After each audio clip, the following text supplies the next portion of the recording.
Welcome back to the NVIDIA Expert Desk at ESL One Cologne 2015. We are done with the first half of the group so far, Group A and B. We've gotten through to the winners matches. Of course, not the whole group is done just yet. We've got to go through the reshuffle and whatnot at the end of the day. But we have some new members joining us at the desk. Of course, Jason Kaplan and Moses joining us here after some extensive casting of the first matches. So let's review Group A first. Then we'll gladly talk about Group B a little bit because we didn't get to watch those here on the A stream if you've been with us this whole time. So let's bring up the brackets for Group A. As if you just watched that last match, you'll know Team Solo Mid does move out as that first seed. And NIP, they do have a second chance. And of course, we will also have CounterLogic Gaming being shuffled out of this group. So because they've already played NIP, they will be the ones that rotate out. Renegades will have to battle through a newcomer and NIP if they want a chance to move out. Overall, how do you guys view this group? I mean, is this what most people expected, or NIP TSM, it wouldn't have really mattered which one moves on, just as long as it was between those two? Well, I think it turned out how expected. It was the way that TSM just dismantled it in that last game. That was really, really surprising. Yep. So I think everyone was kind of leaning towards TSM coming out of that group. I thought it was really cool seeing CLG and Renegades both put up fights against teams that they were the underdogs for. But I mean, the big story there is neither of those teams, while they can put up some numbers, they haven't gotten over that hump yet where they can consistently win those close matches. Right. I think it makes a big difference. I mean, I think if NIP had made it through, then you're in the quarterfinals. You're playing best of 3 games, which is generally where they play a lot better. Now they're going to have to do the reshuffle, and it's going to be confusing. I think NIP are... now there's a greater chance that NIP won't make it through, whereas I think if TSM had been in second place here, it would have been... I would have said, yeah, probably they'll make it through anyway. So, yeah, I think it's a really big switch between having NIP out first or TSM. Yeah, of course, we will have to kind of see who else joins Group A to see what the chances are there. They have to battle the Renegades first. That's a lot to talk about at the end of the day when we go through all the process. But then Group B, Jason, you were over there watching those games, and it looks like we had a bit of a tense one for the winners match, too, to see who moves out of that group. Yeah, Group B was insane. Like, we saw a lot of great things out of both teams, actually Envious and Luminosity in particular. We actually, Sam and I were talking about how Luminosity in the past, like on their T side, they play really kind of slow, or actually, sorry, really kind of depending on how the other team plays. If they get aggressive CT side, they struggle. They kind of get flustered and have problems, but they kind of change up their style against Kingwin and Envious. They played super passive in the beginning. They try to really punish the other team for getting aggressive and capitalize off of that. And they had some great discipline. Cold performed so damn well. And I honestly think they can make it through. They're a damn strong team. Yeah. So it's not at all surprising to me that they played so well. Here's how you always knew that the Brazilian team was going to be strong. You saw that one performance, I think it was during MLG, when they came out on Mirage and just knocked the hell out of everybody on that map. And they did that almost purely by having like really, really good timings, really good executes, really good like communication and coordination. The only way you can do that is by putting a lot of work in. So you knew they were able to do that. Now, recently when they've been playing European teams on European soil, you've seen that almost all the top European teams, they try and play the Brazilian team by saying, well, we're just going to be better aimers, so we'll just take all the fights and win them, except that doesn't happen. The Brazilians are actually good enough that they'll win a bunch of those fights. So if you combine like hard work and the ability to do all those executes with that kind of individual skill, it's not at all a surprise that they're this good. They're a really strong team. Yeah, I mean, when they came out at the beginning of the year with that explosive Mirage, that's kind of what they were known for, is those explosive executes, just very fast-paced, very aggressive styles entering bomb sites. And then they played the entire next season of Pro League in the States, and they worked a lot on other maps because they were a one-map team for a while. They had Mirage, and now they've kind of slowed things down. They're not just that execute-based team. They've really worked on diversifying how they play on the terror sides. Right I like, Andres, how you point out the whole kind of explosive kind of style and great aimers as well, because we actually saw a lot of plays between Fallen and one of his teammates where he would send a teammate out to shoulder peek, and then right when the enemy, Kenny S missed the shot, he would come out peek, get him perfectly almost every single time. They had really great work between the teams, and the story kind of for them was they kind of came onto the scene, right? And everyone wondered, well, when teams figure them out, once they play against them once or twice, they'll know how they play. And the question was, can they perform now, considering that every team's had a chance to look at them during the ESL, ESCI Pro League, and they performed even better. We've been hearing constant rumors about them saying, well, they're a great team now, a boot camp, they're the team to beat, and they've really started to shine. Right on. Well, I mean, eventually, Envious, though, of course, moving out as the first seed, but just like you guys mentioned, just Luminosity putting up that much of a fight really is impressive. They went to the winners match, so that's something to look forward to in Group B. Of course, right now, we are preparing for Group C, so let's take a look at the bracket, see who's in this group. If you missed the information in the beginning of the broadcast, we have Fnatic, Team eBettle, and then Na'Vi going up against Titan. And just on paper, let's just start off with that right away. It looks like there's some very clear favorites in this group moving forward. of Group C. Anders, how do you view this one?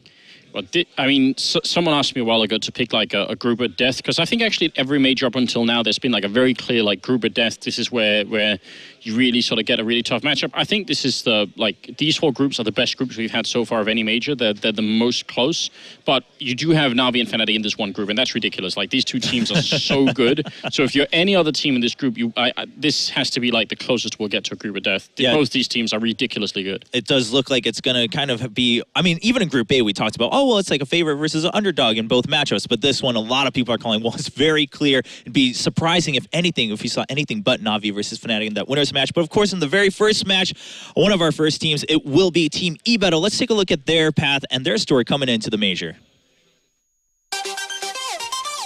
We are super excited about the fact that we are going to take part in the biggest tournament in the world.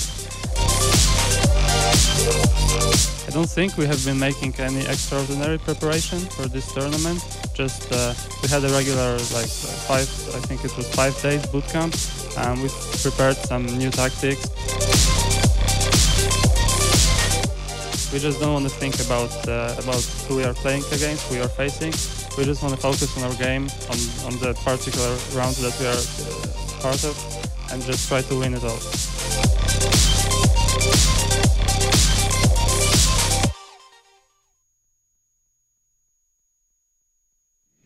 So it will be eBettle in the first matchup, and they've got a tough matchup coming in. But let's talk about them qualifying here for ESL One Cologne. We talked about it briefly in the very beginning of the broadcast with the original crew here on the desk, but a bit of a, I mean, I don't know if you could call it a Cinderella story or just, I mean, they found themselves, they admitted, they were like, oh, well, we found ourselves a little bit lucky. We were like, oh, we probably won't win this match.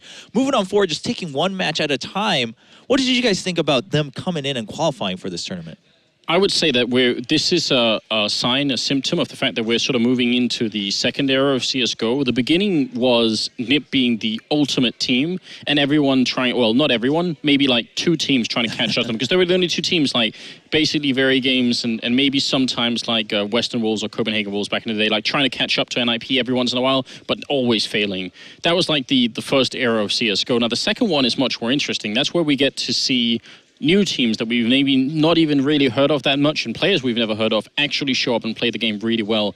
And that's where the sparks are really going to fly. This is where the fun really begins. I think the big impressive thing about eBettle qualifying was them beating Dignitas. I think that was the most surprising, because, yeah, they beat Titan, but I think Titan as a team, after the French shuffle that occurred with these roster changes, Existence being that kind of tactical leader who wants everyone under his system, he's going to take a little bit of time to get them all, you know, coordinated in how he wants them to be playing. So I think they were going to be weaker at the start, but them beating Dignitas, who's had some really good results in recent past, that was the surprising one for me.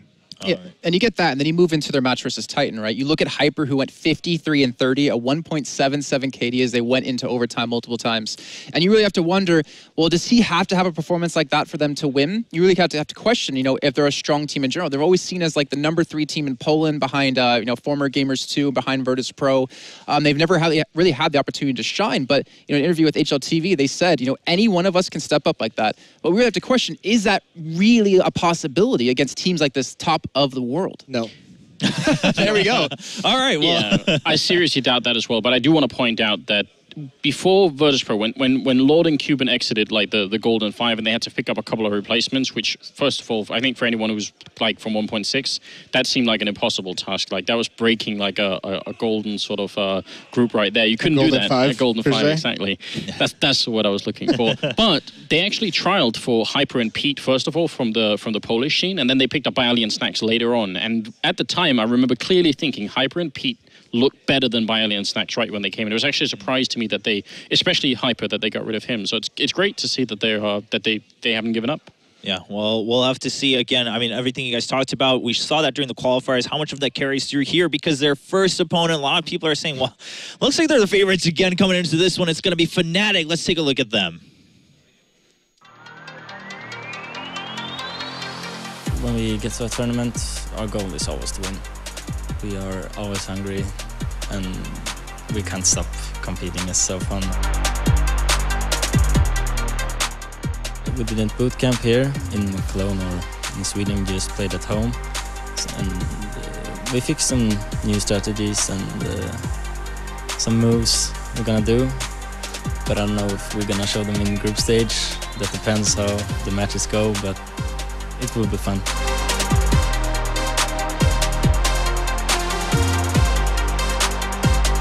We are the #1 team because I think we are the most consistent team. We didn't change a player in a year. We really enjoy playing with each other. Yeah, we feel super ready, and I think we're gonna take this one.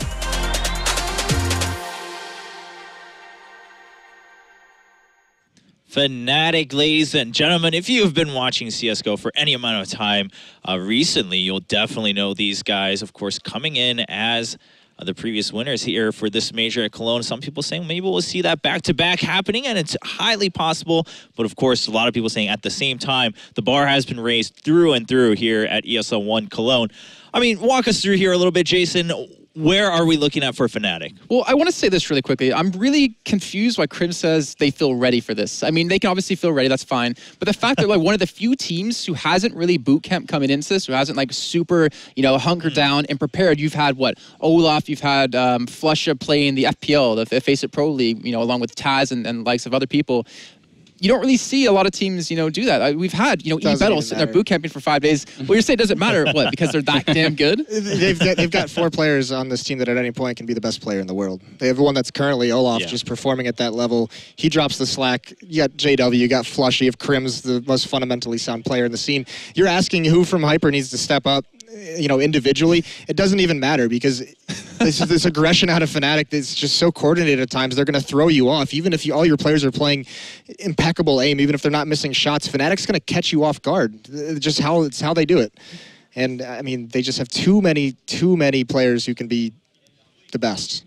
Right. Well, I mean, okay, so you're putting that in comparison with the matchup they have right now against eBettle, but then let's kind of expand that. I want to pick your brain a little bit.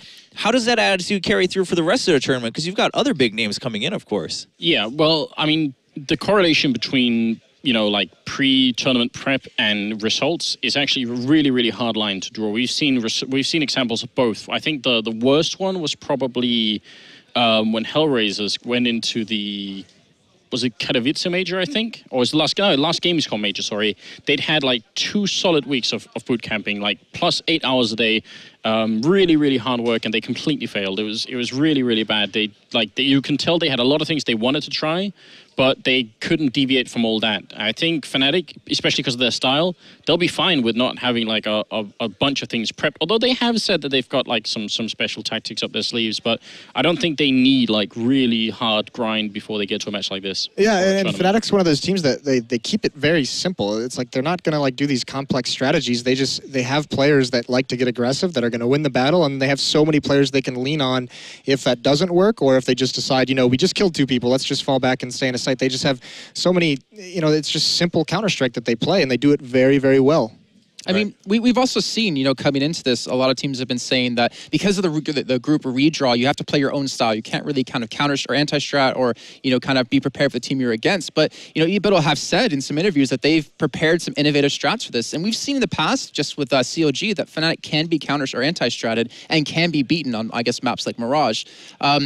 But like you're saying, I mean, I think I'm totally with you, Moses. When it comes down to raw, skill, and if eBettle can't get those innovative strats working, and if they're figured out by Fnatic, which I'm sure Pronax will be all up in there, they're not really going to have much of a chance. I want to give them hope, but it's Fnatic. It's the best team in the world. Yeah, and speaking of course, you guys mentioned earlier Olafmeister being possibly that best player in the world right now for Fnatic. He's obviously going to be the player to look for here on that side. And you guys mentioned earlier, if you're looking for a player at eBettle, look at none other than Hyper, and we'll see how those two perform. Of course, we've got some basic stats here going forward for both these players and these teams, but I want to go back to what you said earlier. You said, well, Fnatic, I mean, they keep it simple. They don't need to go with the most complex strats or whatnot to go forward.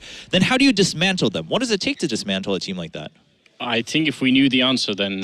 We'd be the best team in the world. They'd be gone.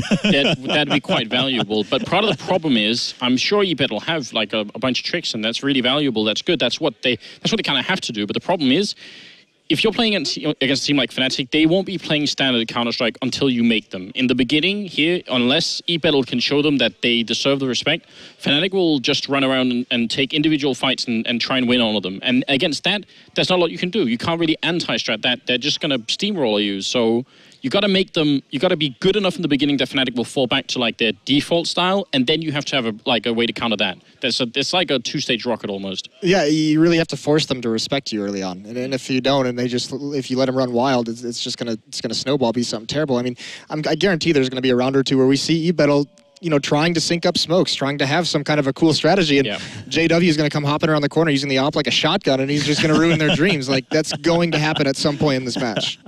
Well, that doesn't sound like it's going to be too fun for eBettle. Where does it all start for eBettle then? Does it even matter at this point when you're going up against a team like Fnatic? How much can you weigh in for the map vetoes or something like that? They have the deepest map pool in all of Counter-Strike, Fnatic does, in my opinion. Yeah, they do, and that's part of the key to their success. Yeah. I mean, I spoke to eBettle actually yesterday at their hotel. They're super nice guys, and they said they really enjoy playing the new maps, Cobblestone, Overpass, and Train. Those are some of the maps that they feel most comfortable on. I think Fnatic will be all right with playing those maps. So, I mean, that's the upside. They can get them on those maps if they want, probably. Yeah, I'd probably love to play them on Cobble. Yeah, why not? I mean, but at this point, do you think it's just better for eBettle to hope for something that they're also confident in? Because no matter which map you pick, you're not going to take away bad maps from Fnatic. So you go for your favorite map. You say this is the best map. This is the one we want. Yeah, I mean, you typically, like in a veto, you're gonna, with two maps, you take away their best map and like your worst map kind of thing, and then hope to get something that you can play on. But we have to keep in mind, it's not you're gonna pick the map, it's you get to pick possibility of three, and then one of those are randomly selected, and to pick 3 maps that Fnatic are not good on is impossible. It's just impossible. I mean, if that was a possibility, I'm sure we would have seen that come into play a lot earlier in some of the other tournaments that Fnatic's been a part of, and teams taking advantage of that. But, I can't help but think we've been talking a lot about Fnatic, and of course, there's much more to talk about if you wanted to. The praises can continue rolling in. But on the side of eBettle, I mean, Anders, when you're talking about whether it's a team or just a friend or even a player, when you start off with a compliment like, well, they're nice guys, it really says a lot about, like, what else do you have to say about that team? They got the personality going for them. Right? I mean, other than them being nice guys, what else is in their favor here? Or let's look beyond Fnatic, right? Let's just say, all right, well, goodness, we drew Fnatic. I mean, that's just, let's try to look over that. Let's just play our best. Where else are they looking at? I feel like whenever this topic comes on, we're sort of reduced to repeating much the same thing, which is that for like a potential upset or even for a close match, it's like a whole sequence of things that have to work out really well. Like Fnatic have to come off really like slow and cold today, like a long time warming up in the game, and eBettle have to have like the most unreal start of all time. It has to be like almost a collective breakdown where Fnatic don't even realize that the boat is sinking and they're just happily partying away. There's so many things that have to work out just perfect for the Polish team, and a whole bunch of things that have to go really badly for Fnatic. So it can't just be eBettle having the game of their life. It also has to be combined with Fnatic having basically the worst performance of all time. So. No, I mean, I don't want to put you guys necessarily in the spot, but just because when we compare eBettle against Fnatic, it starts to just sound more and more like, all right, eBettle really has just no hope of being here at the major. I mean, where are we putting them in perspective of the whole 16 teams then, right? Because Fnatic's... I'd say with immunity, 15th, 16th maybe. I mean, you look at the quality of teams we have, they're definitely not going to be on the top list of this one. So here's why it's important for us, in my opinion, to keep saying this. It's because if eBettle do this, and we've made it sound like it could happen, it could be kind of close, then it won't get the deserved reaction. If eBettle beat Fnatic right now, that is like a cataclysmic event. We should have fireworks for them here in Cologne. So it has to be this way. There is a very, very, very slim chance this will happen. It's like absolutely minuscule, and we kind of have to say that. But that doesn't mean that this isn't super valuable for eBettle. There's so much they can learn, and obviously the fact that they qualified and made it here is in itself a huge achievement. There's only 16 teams in the world that go, and they made it through a pretty tough field of competition. I like that you said that too, because immunity, they're going into this major looking at it as this is just to get some experience. We're not looking to get really far, but we want to get the experience. Renegades, they've been to majors multiple times. They want to finally get on par with that team, get that international exposure, and finally figure out how to play a different level of Counter-Strike.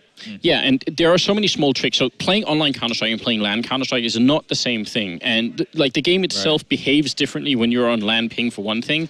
The other thing is the environment is different. What you hear in your headset, how you communicate with your teammates. If you've never tried this and you try it for the first time, you're going to make mistakes, and the opponents will have a bunch of advantages that you don't even know about.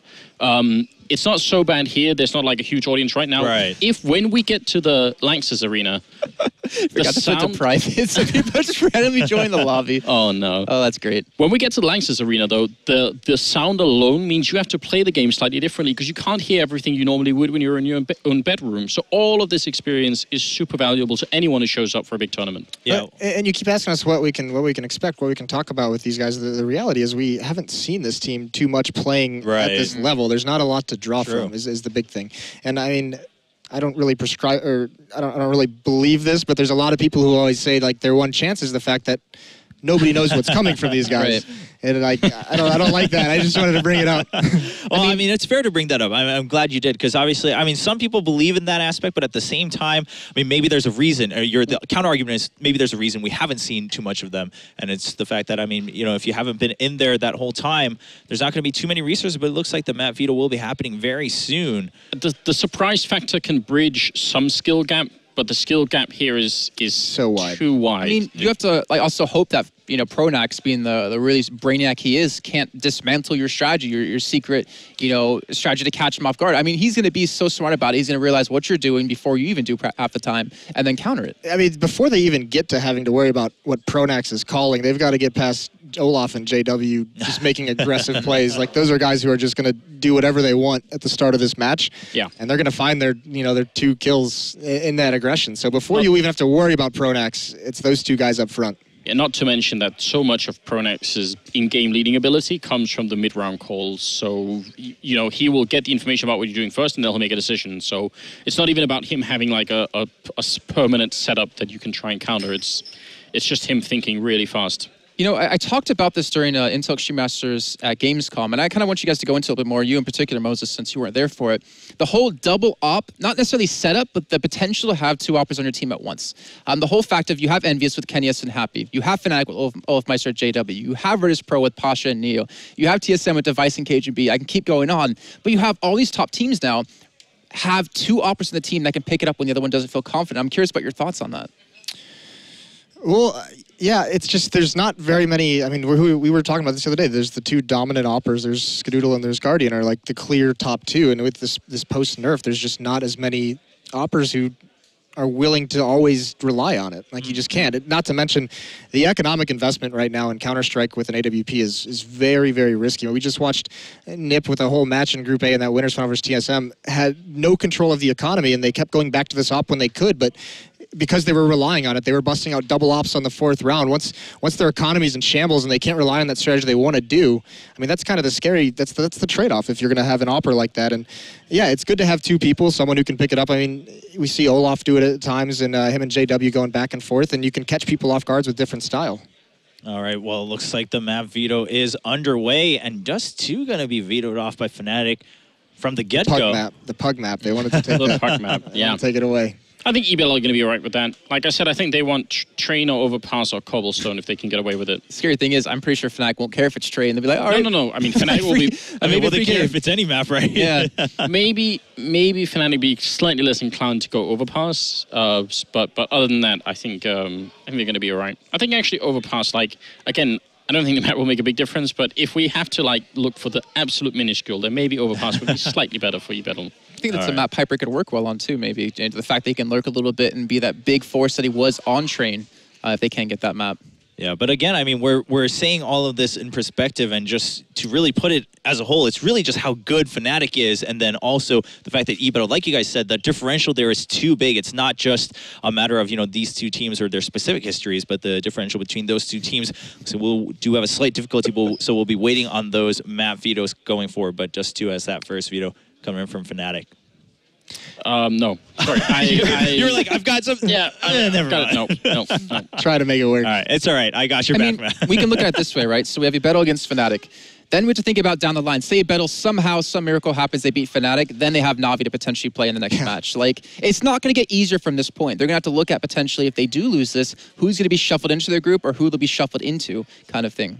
Yeah, but That's true. if they lose and now we beat Titan, then they have to play Titan as well. No, they have to play someone else, and then if they win, they have to play Fnatic again, right? So in some cases, I mean, if you're specifically looking at the best chance for eBettle, maybe you're hoping that if they lose to Fnatic, Fnatic just wins the whole group. And, by the way, or if Fnatic doesn't win it, you get. I just realized we have slightly made it sound like it's 100% that now we will be Titan, which it definitely isn't. No, right. We can talk about that a little bit here. I mean, we'll have more chances later, but let's talk about that matchup then. So just to this one thing, there is one factor that's really huge on Titan. Apart from the fact that Shox. Shox is, I think, potentially also the best player in the world. I think he hasn't had much of a chance to prove it in the last maybe 8 or 10 months.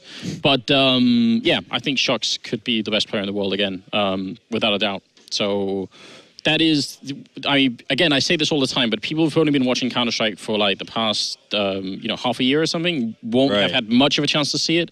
But it's really terrifying. When Shox gets like up and running, then almost nothing will stop him. Oh no, that's a fearsome sight. And yeah, and even that, I mean, even let's not talk about Shox being the best player in the world. Existence with tactics, I mean, he can throw some loops, he can throw some curveballs at Na'Vi. Now that's a tall task with them being such a recent new roster under those tactics, but I mean, you get a player like Shox getting on fire, and then you have Existence who's making good calls for the rest of the team. That's when you just unleash Shox and you're like, all right, I'm just going to call for 4 people. Shox, you do whatever you want. Yeah. I remember there was a fun factor in the ESL USA Pro League about Titan, about Existence in particular, and it was like them playing against Fnatic or something like that, and they were on like cash. He's always been their kryptonite. Yeah. Well, the thing is, he threw like the most ridiculous strat that not even Fnatic knew what happened. I remember that's one of our fun facts. Yeah, like during a practice game that Fnatic had to like pause the practice and be like what did you guys just do to us? Yeah. And then we can't forget about RPK as well. I mean, he's been a phenomenal player in the past. He hasn't really had the opportunity to shine too much in CSGO, but from the boot camping, from the scrims I've seen, Renegades playing against them, RPK is in form. And that's also man you can't count out at all. Yeah, and that's the thing that I think everyone's sort of been quietly wondering about, because from the CSS, and again, I didn't watch much of it, but I have a bunch of friends that did, and everyone's telling me all the time that it was actually like, if you want to do a ranking, it'd probably be like RPK first and then Shox second. So like in source terms, RPK was actually a step above, and like once you have that, certain players that then you don't really lose it. I don't really believe that people just like throw away skills. I think people can lose confidence in themselves, and they can lose the will to try and fight at that level, because it does require a huge investment in personal time and emotions and everything else. But yeah, I could see RPK making that way back. We just haven't seen it yet. I don't think we've even seen like half of it yet. And it's also a weird transition from having Kennyus on the team, being the main opper, the guy that you kind of all work around, to transitioning to maybe now Shox, to maybe not having him on the op, but you have him on the M4. But Smiths as well. I mean, he's been a phenomenal opper in the past, back with Very Games. He's a very strong player, but I don't think we've seen him be as effective as he can be just yet in Titan. All right. Well, we'll have plenty more to talk about when that matchup comes up, of course, as the second match here in Group C. But for now, we are back in the vetoes, and now things are moving fast and furious between these two teams. I'm guessing Mirage is going to be out. Should be Mirage or Cobble, but if they want to play Cobble, I like they vetoed Inferno. It's just... It would be mad to try and play Fnatic on Mirage as well. They're not so... Oh, well. Sure. Right. Well, that's pretty good as well. But then they do end up on Mirage, which is, I don't think, a fun time for eBettle. No, this is... this is not going to be a fun time for them at all. I can see the look of dread in your eyes. Yeah, I can hear it in your tone. I can see it on your face. That's brutal. That's a tough one. It definitely is. Fnatic have got so much going for them on this particular map. We could pretty highlight things all day. For me, one of the fun parts is watching Olofmeister play that CT spawn on A-bomb site. He's got like really, really uncanny timing, and one of the key features to getting rid of that position is smoking it off. But Olofmeister seems to not really care how many smokes you throw. He'll find a way around it somehow. So yep. The big thing to note is that even if this is like a sense of deja vu almost, because at Pro League finals, when CLG was willing to play Fnatic on Mirage, we were like, all right, game's over. Let's move on. Back it up. Don't even really need to play it. But I mean, and then CLG comes out and shocks him on Mirage. So, I mean, I don't think that's going to happen here. But I mean, it's just so much they have to do. Fnatic is a great team at having mid control and just utilizing it very well. Whether it's taking mid control, getting Olaf or whoever up into the ladder room, and just having him lurk there, and then transitioning back to an A hit where he's just there to cut off all these rotations, to coordinating mid pressure and a lurker in the palace at A, and just being able to set up a crossfire in any of those defenders that are there. There's just so many tricks that Fnatic has done on this map over the year, or over their lifetime as a team. this is just a tough map. And I like their CT side too, you know, to switch gears a little bit, because we see JW just be so smart on the timings when it comes to them coming through underpass, because he actually jumps that window quite a few times, watches the top of him, and he's like, all right, 15 seconds to pass, let's just switch around, get a kill, and then back away. But then they can also be aggressive with him and Olafmeister pushing up middle, with Krim supporting from short. And you bring up JW, I have to mention how he plays the window when people put up smokes, he'll jump over the smoke to see you, and it'll just shoot you for the smoke anyway. So he's a very hard player to contain. This is definitely going to be a really tough. I think we've set it up nicely. If eBettle win this, it'll be very impressive. No, I mean, I think you guys laid it out perfectly in that now for people who may not know that perspective, it's like if this happens, it is a miracle and it is something to be celebrated. But at the same time, that's how hard it's going to be. I mean, you guys already just listed off more things than I can count on why Fnatic's going to be so favored on this map, almost against any team. I'm sure we'll see plenty more as we get into the game. Ladies and gentlemen, thanks for holding on with us. It is going to be the first match of Group C, once again between eBettle against Fnatic. Thank you very much, guys. My name is Joe Miller. Joining me for this one will be Fiflaren. And before we get into the nitty-gritty, not one single person really hinted that eBettle had any kind of chance in this game. Yeah. Fiflaren, are you with them? I have to agree. I think it's going to be a stomp. eBettle will be the cockroaches and Fnatic will be the regular human beings. It's just going to go stomp them on the ground. Wow. Brave words there for that one. But the question is, will they get more rounds than NIP did against TSM? Yes, I do believe so. I don't think it's going to be a 16-3 landslide. It's going to be. I don't think it's going to be even, but I think they're going to get more than 3 rounds.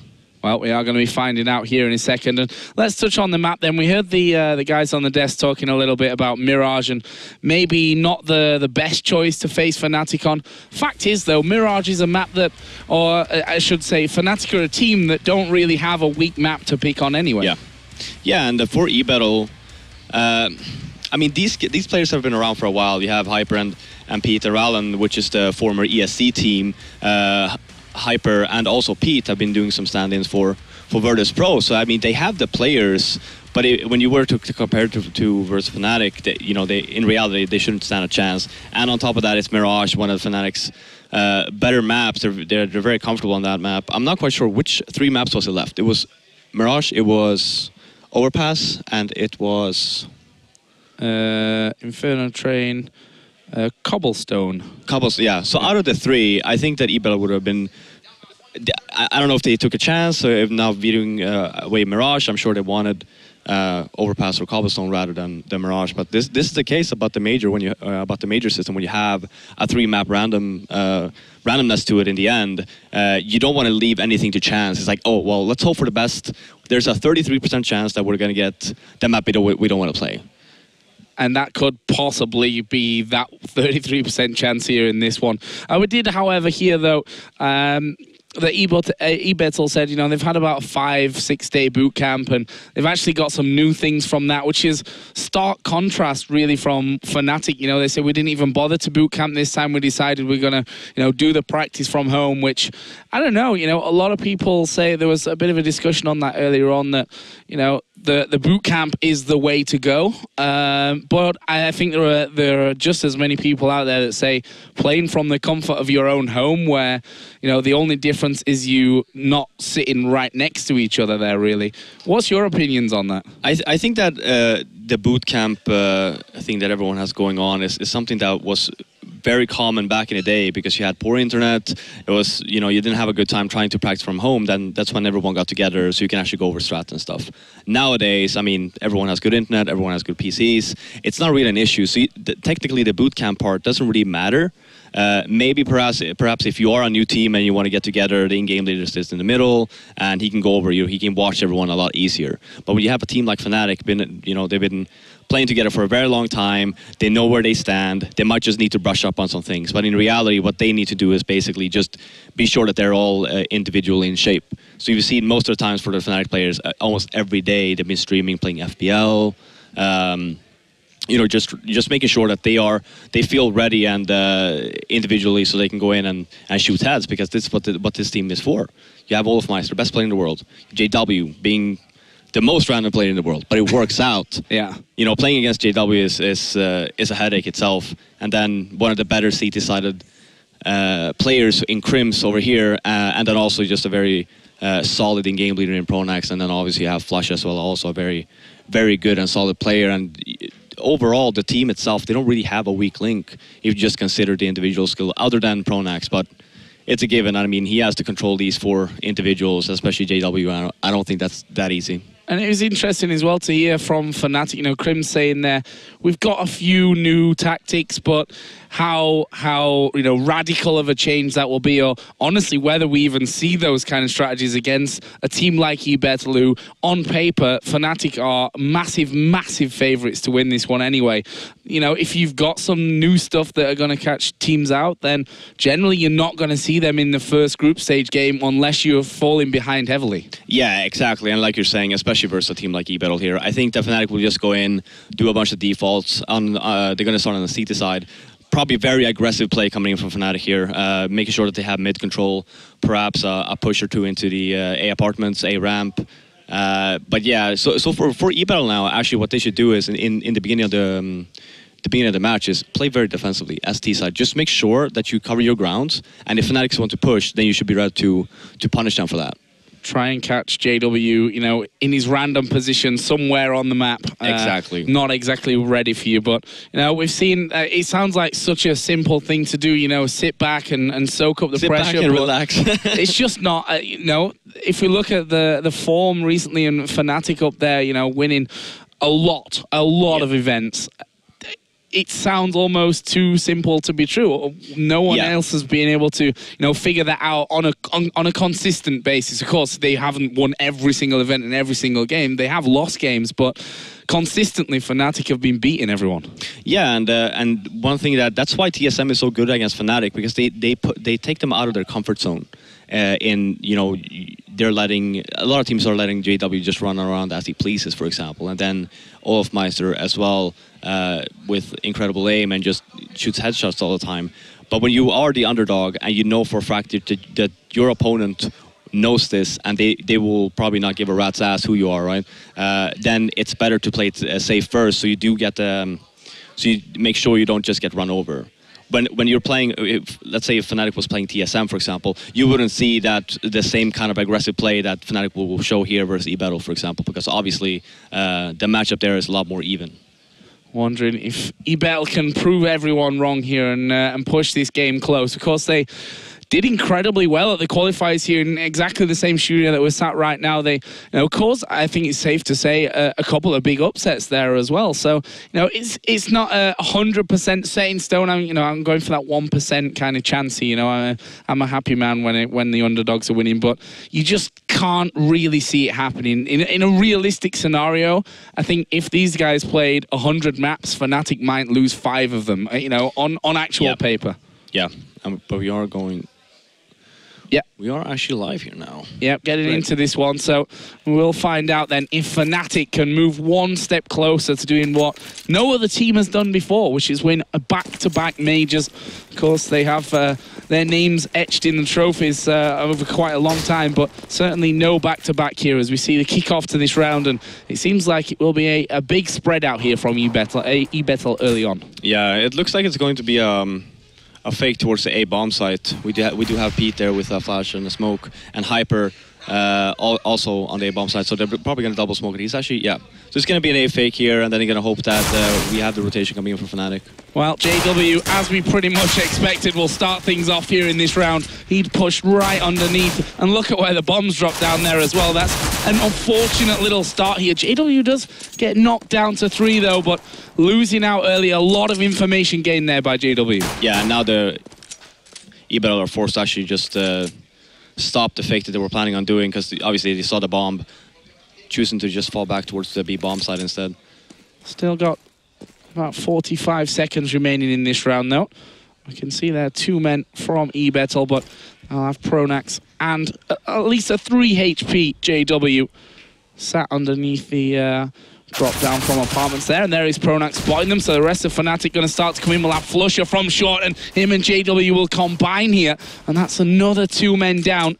Hyper and Pete will be the last 2 remaining. That's a nice little grenade. We'll find that low HP man JW started off the fragging earlier on underground, but there is Flusher still, and it's now all on Hyper. He gets dealt with, and Fnatic looking very, very strong here. Losing just the 1 man. Crimson Pronax went a little bit low, but job done there from round 1. Yeah, And for eBettle, I actually thought that it would be an A fake and then it would just end up going B. I think that the plan was to go underground and go into the A connector and just split it that way. But when you have the bomb going first and Fnatic spots the bomb and you did have time to rotate, but you don't even do that. So basically you just say, okay, scratch the round we were planning on doing and let's just go B.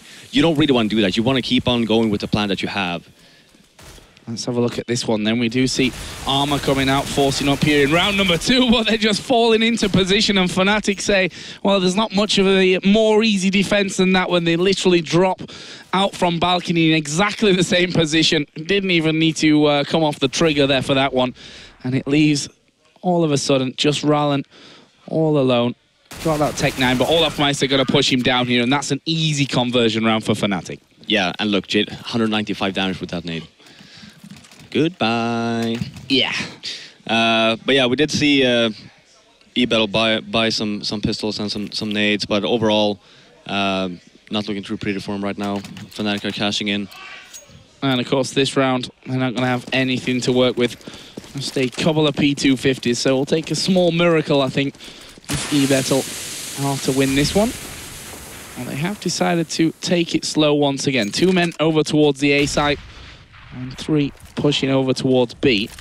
We'll see if it's more successful for them than the similar setup that they had in the pistol. Once again, JW is the man that's pushed straight on through window, and we'll get all the information here saying, right, they're not pushed up in middle. He will be spotting a couple here as he goes through, and actually does go down to Pete, but he was still rocking that P250. He's basically got nothing to collect from there after going down.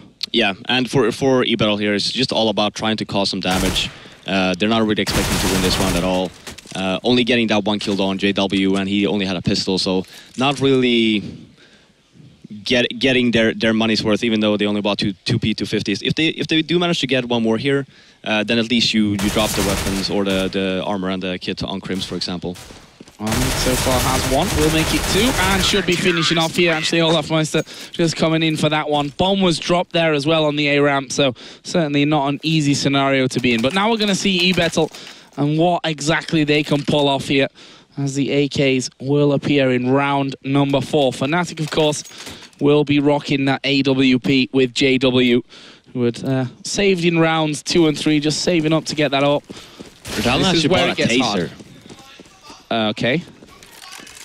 I mean, I like this. This is some new inventive stuff that coming in from eBettle. Having the taser, obviously Ronald has a plan with it, but we will see an A smoke round here coming in from eBettle. We're gonna have to see a lot of the teams just tend to smoke off the bomb side itself and once up smoke in CT spawn and try to plant towards connector. But since eBettle, they don't have one guy in middle, so chances are you just smoke it out like normal and just try and get the bomb down. Just a default plant. Well, we'll see if Rallen gets an opportunity to even use this taser. Not sure that's going to particularly work out for him here. We see the defense there from Fnatic. Crims going to be up top on balcony there. Very good flashes coming out from the back there by Olaf. And we do see that JW has also moved back around. So here is JW up close, but they've managed to get the first couple of kills here. Rallen and Grubby getting those. Olaf will get one back though. So it's a 4 versus 3 here.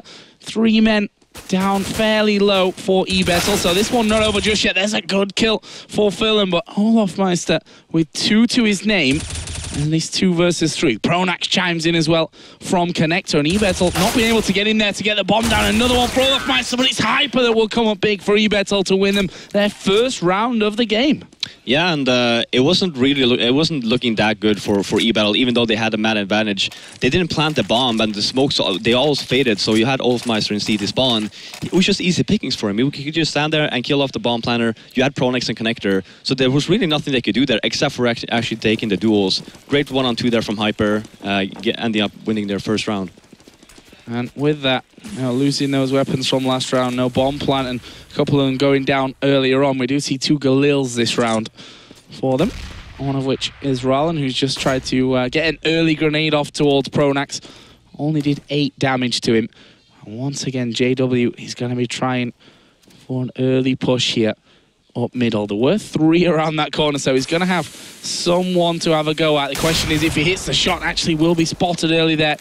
and isn't able to land the shot. Hyper, he's going to peek around. They've got a man from short that they need to be careful of, and JW staying there at connector. Meanwhile, they have lost Flusher as well. So, again, a nice little early start for eBettle. JW didn't spot the man up top mid. I'm not sure that he did, and he's been now smoked out there from window. So, looks like eBettle have decided, okay, it's time to start things off. They're moving towards B with the bomb.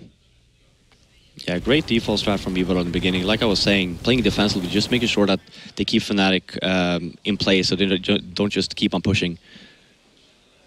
They've moved up already now to apartments. Hyper is in middle, so he'll play the lurker here, try and get anyone rotating back away. There is JW missing the shot. Pronax here up close, gets himself to almost getting the third there before finally being taken out. But it leaves just 3 men for eBettle. Olafmeister should make short pickings there of Furlan. Actually had the grenade in hand, but bomb is planted here for eBettle, but they need to come up big. There's one man going down. It's now all on Hyper, who won that 1v2 at the end of the last round. Can he go 1 versus 3? No, he can't. JW is going to pick up that one and get himself the defuse. So they got in there, got the bomb plant down, but weren't able to hold. Yeah, great timing from the flash with Pronax there. JW in the kitchen area as well, making sure, yeah, he didn't hit the shot, but then eBettle, they're afraid of actually just jumping down. That's why that's why it took so long for them to actually run out. So Pronax flash, great timing, managing to get to 2 there. I don't necessarily agree with the eBettle though, going towards the B area when they actually do get the entry on Flusha. At least try to split it so you don't just all get stacked up and just run towards B, especially with the man advantage.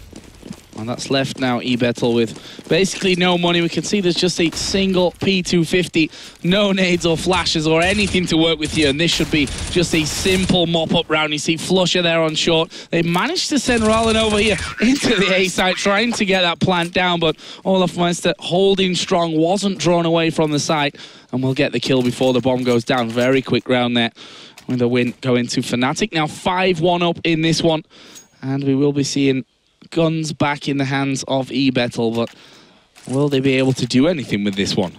Yeah, I mean, the way that it's panning out, it looks like they're just going to stick with what worked before, and that was obviously an A smoke round. And you do see that lining up to do the exact same thing again. We did see though the way that I was talking about before, the smoke ones, that they actually just have it regularly, like the default smokes, trying to get the bomb down. It didn't necessarily work out last round. You had Hyper just bail them out.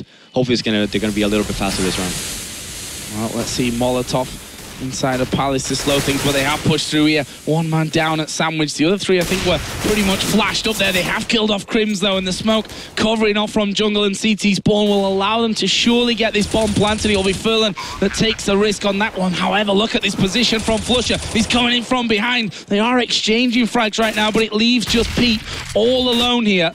Does have almost full HP, but now blinded up once again, and the defuse is already going on here. Flusher's going to go in, gets the defuse. Pete was also sniped off by JW. They had the feeling that he was down there, and you know, eBettle getting into the site fairly early on, but favourable for trades really for Fnatic, leaving them 1 man to the good. Makes it easier to finish off the round. Yeah, I mean, and Fnatic, they're doing a really good job in just staying alive. You do have Crims obviously going down on the A bomb side, but everyone else just backs off, wait for the smokes to fade, and then we can try and retake the site.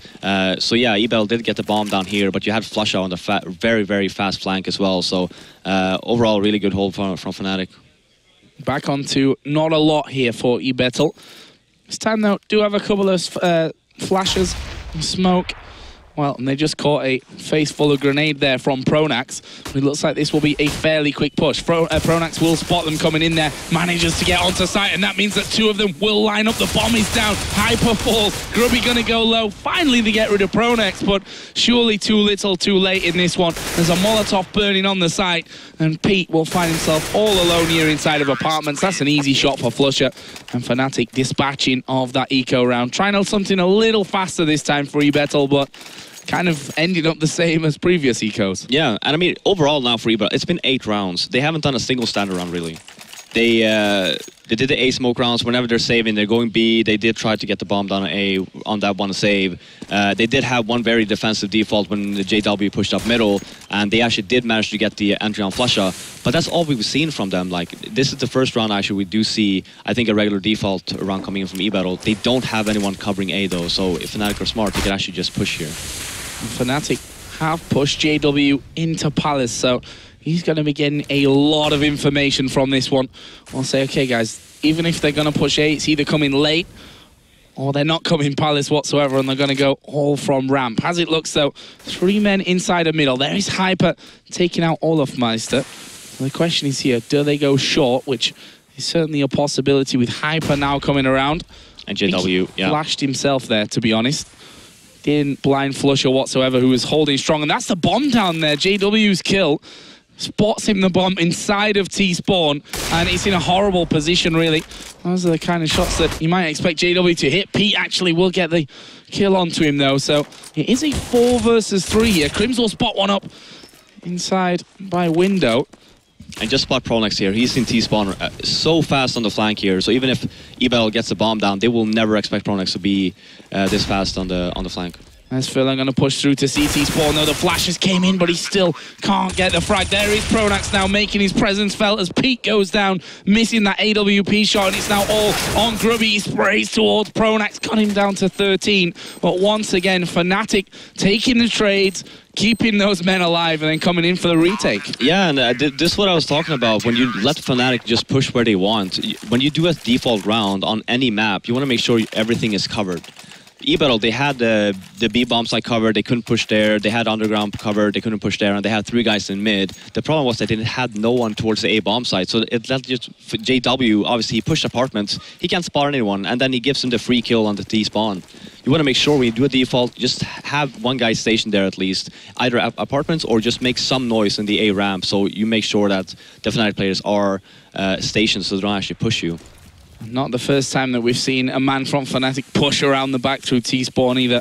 Some little adaptation that eBettle might be doing a little bit better with if they'd have held that one off. A lot of flashes and smokes coming in, but you see the early Molotovs going straight back down, which will slow eBettle right off from this one. JW once again, he's going to peek at ramp, did get the clip onto one. That was Pete. It was Hyper does go down there. He's Crims again to rack up 2, and again it's looking like a far too easy defense as Rallen will come to connector. Couldn't even finish off the 1, and Fnatic win another round. This time they didn't lose a single man, and to be honest, they almost had a full hand of grenades left after that round. Yeah, eBettle, the same thing again. They're trying to do what worked on that one round, which was the A smoke round. The only difference here was that Rallen actually, instead of going with them towards the A ramp, he tried to go mid in case they got the bomb down, so he had a better positioning. The problem there is he's way too late. He's trying to help them out with the smoke and then fall back, and that leads me to believe that the eBettle, one of the players, doesn't know the smoke grenade. So then it's just losing a bunch of time for eBettle. Well, Fnatic said, let's get this round done as quickly as possible. Pushing 2 men up mid there. JW there as well. Grubby does manage to get 2, but they lose pretty much everyone straight away after that one. And Fnatic move in to double figures. AWP will go through here, which doesn't make all that much difference if you look at the money there that Fnatic have right now. Yeah, I mean, they're doing good right now. They can retire, fall back, buy a house, and still have money left. That's how good of a position Fnatic is right now. We do see yet another up now, Pete, so hopefully we'll see another default round. And we do have someone, we have Ferlin going towards the A apartments, just to make sure that JW doesn't do the push again. There's a smoke over the top into window, and, you know, some players would say, all right, I'm going to change position to connector. JW says, no, you know what, I'm going to jump out of window and go straight into middle, where he picked off Grubby there as the first kill. Bomb is actually down there on the top of middle as well. So Fnatic again getting the early kill, keeping this man advantage. As you said, even when that bomb's been down, they've kept man advantage. There is Hyper, but again, Fnatic pushing at the same time from 3 different areas. You can't do a lot in that scenario. No, not at all, and especially when you did have only the eBettle players coming from up mid. You got to make sure that you keep that you make sure when you do take over middle, yeah, you can smoke off the window, but you have to make sure you have to smoke off connector as well at the same time, so you force either JW outside of the connector and leaves him in a very awkward position, or you just leave him alone, you jump over, try to make sure that you have catwalk control from the left side of mid, so Flusher can't peek. And there you go, then you at least have some control and you can work from there. Control not being something that eBettle have really had. Yeah, they've got into that A site a couple of times and got the bomb down, but it was never really under control, I think, in any of those scenarios. As Pronax again, he's going to open up the frag. And look at this There are 4 men on that side of the map here from Fnatic, reading eBettle like a book. And when they do come into the site, Olaf Meister is going to be sat there, boosted up, gets himself 2. There's 1 there at the van, but I'm not sure he's even going to be needed here. There's smoke covering the entire bomb site as JW comes around the back. Pete last man at the bench, and Crims will take him. Fnatic again winning around, losing just a single man. And, well, we expected this game to be fairly one-sided, but Fnatic really showing that they know how to play this CT side. And for me, eBettle, you know, a lot of teams after 6-7 rounds would have probably taken a timeout and said, look, guys, what can we do? What do we need to change here? I think eBettle might be thinking, you know, this game is a write-off for us. We're not going to beat Fnatic. We just keep playing, see what we can get, and, you know, move on and try and get through from the lower bracket side. Yeah, perhaps. And I mean, like you're saying, they're getting completely outmatched here by Fnatic. They're doing whatever they want. Flushy is even helping them out by killing JW. Bit of a TK there, but it is now Hyper once again. He's got 1 flash to work with, and a decoy which I'm not sure will be particularly helpful. And the bomb is down there, just around the corner from the stairs. And I think that Fnatic know exactly where that one is. He's still got a minute to play with here, with just that Galil in hand, but Pronax is already waiting from Connector. Do see bomb gets picked up. There is Pronax though, and that is 13 rounds to 1. Final round of the first half coming in, but Fnatic could be picking up possibly one of the biggest wins that we've ever seen at a major. Yeah, I mean, we've never actually had a 16-0. Now, it's 13-1, but by the looks of it, the round that eBettle won was from that 1-on-2 versus Hyper. It could have well just have been like 14-0 right now. Yeah, completely agree with you, to be honest. If he'd have not clutched that one, and, you know, we had him down as a key player for this eBettle team, and, well, he was certainly a key in that single round that they have on the board, but I have to feel for them. This is a punishing loss at the very start of things. And to be honest, Crims having a bit of fun here as well, I think. He's going to be sat with the Org, switching between Palace and mid.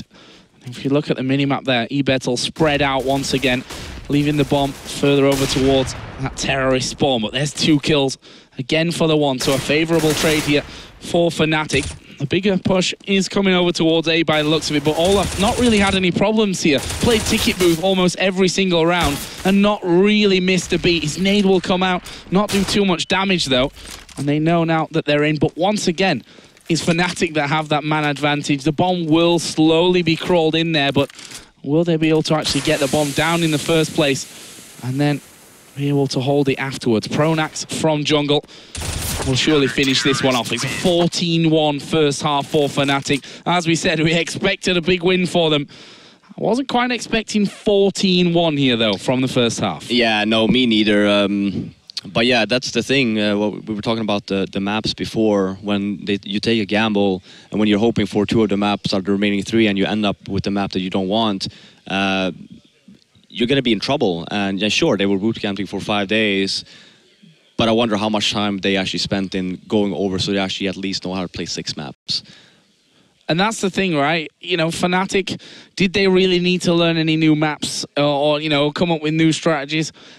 Form in the, you know, past year tells you probably they didn't need to change all that much. Yeah, teams can figure them out, but if you got, you know, those unpredictable things in your team, you know, JW I'm talking about here, who just does random stuff to throw you off guard, then it becomes very difficult to read a team, even though they've had, you know, no real roster changes, not exactly come up with massive changes in play style over this time. They're just very good at playing the game that they play. Yeah, and I mean, the whole thing about Fnatic is that when you have a player like JW, so in the beginning of the round, let's say Pronax, he wants a specific CT setup. JW might go like, well, I want to push apps this round with Mag 7. Then Pronax will just adjust because they know for a fact the way that Fnatic are playing the game, especially on their CT side, is that they just count that JW is dead. They just count that we need to be able to hold the sites 2 on each side, and then just work from there. And that's why like a player like Crims comes into handy, because he can single-handedly hold down a site. You can actually, on Inferno, for example, you can just leave him at B. On Mirage here, for example, you have Pronax holding B as well, really good. So they have these players that can just hold off a site by themselves and making sure that they have control everywhere else, even if JW ends up going down. Well, we see eBettle there on your screen. Honestly, not looking too phased about being 14-1 behind.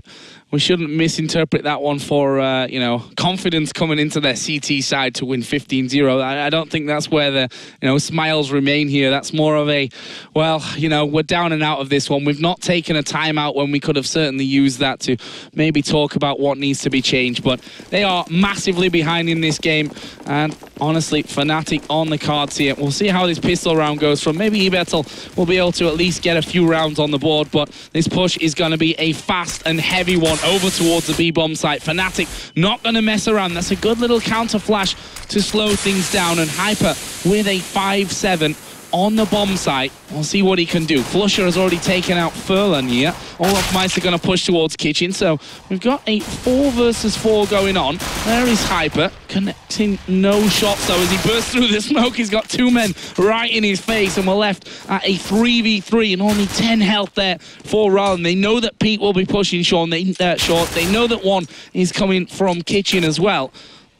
But can they get the bomb down? They need to just squeeze it there into the corner. They don't seem to care about getting the bomb down. Flusher almost with a jumping headshot there onto Grubby. Pronax gets another one. Rallen's going to fall to Pronax as well. And that will be 15 rounds to 1. Pistol going to Fnatic.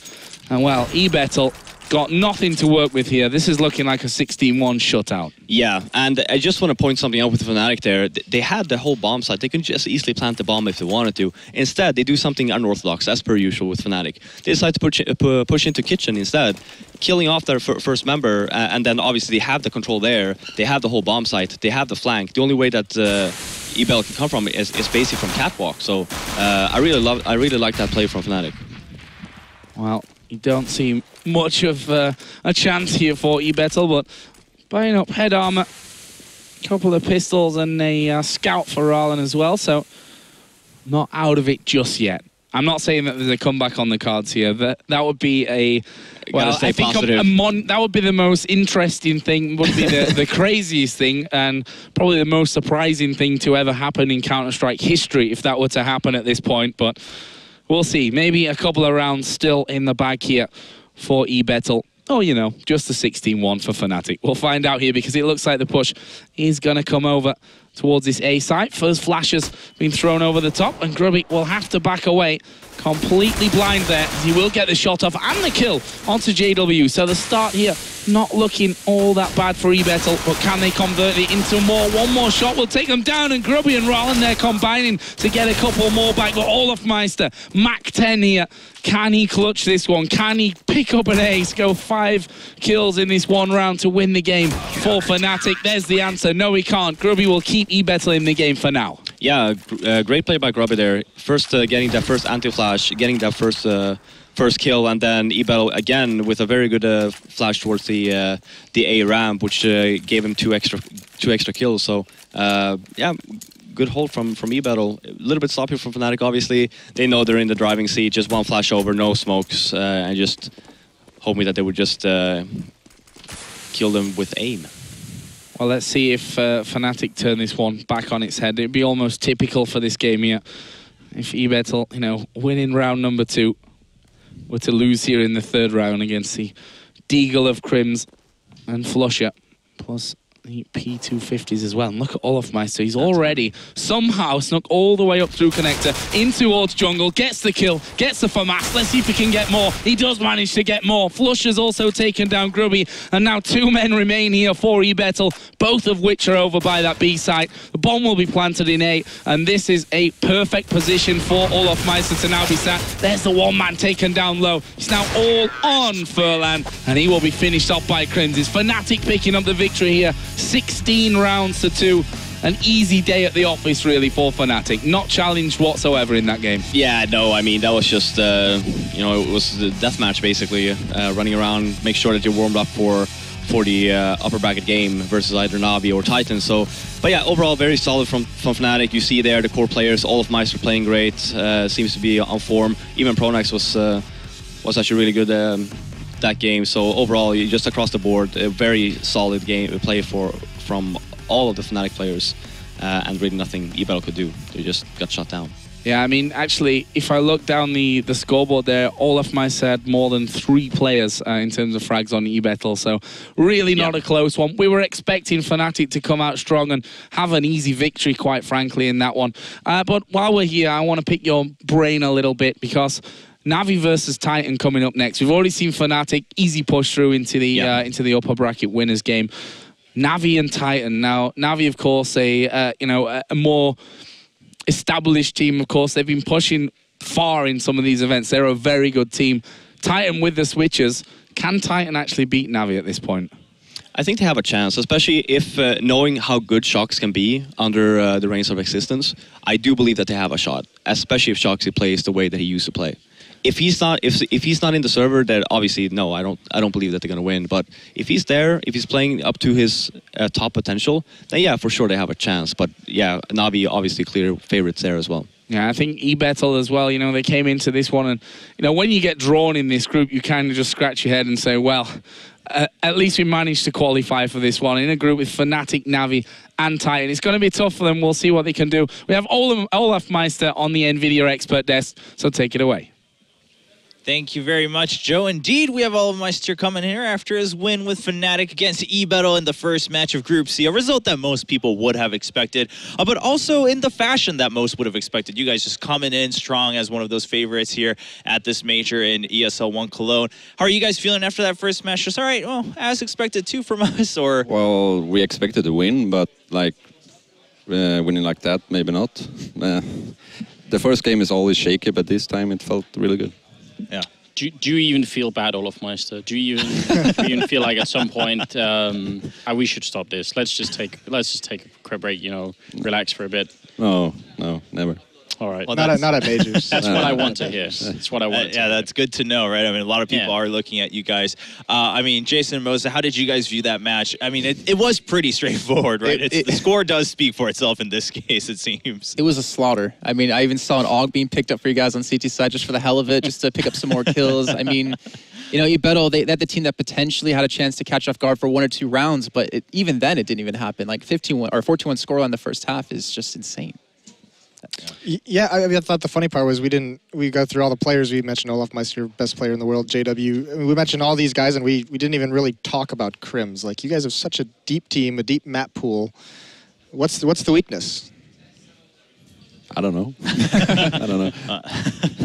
I mean, if you don't even know, doesn't want to give up secrets. I don't want to give it up. All right. I know our weakness, but I'm not going to say it here. Oh, I want to ask, though, I think most people expect that you guys will make it through the group stage, even if you had like a tougher match this time.